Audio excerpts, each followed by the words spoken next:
SHBA ka zbuluar raketën më të fundit bërthamore të padukshme AGM-181 Long Range Stand-Off, LRSO.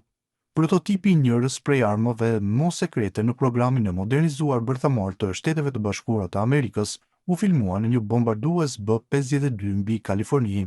Fotografia e bërë nga fotografja aviacionit Jan Recchio tregon bombarduesin me dy armë të pazakonta nën krahët e tij.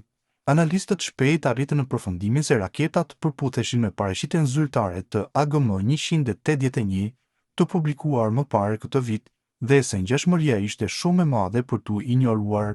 Me dizajnin e saj të fshehur dhe kokën luftarake W-84 me fuqi të ndryshueshme, LRSO është projektuar për të rëshqitur në përrjetin e radarëve dhe për të sulmuar nga një distancë prej më shumë se 2400 kilometrash.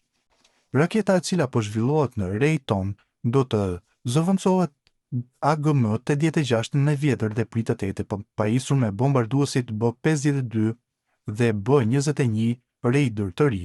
Programi prej 16 miliardë dollarësh është planifikuar të hyjë në prodhim me vëllim të ulët në vitin 2026. Strategjikisht, LRSO-ja i jep Washingtonit një mundësi fleksible bërthamore, një armë që mund të lëshohet, të ridrejtohet ose të tërishet gjatë fluturimit, siç e tha, një vlerësim LRSO-ja është një fantazm në ajër.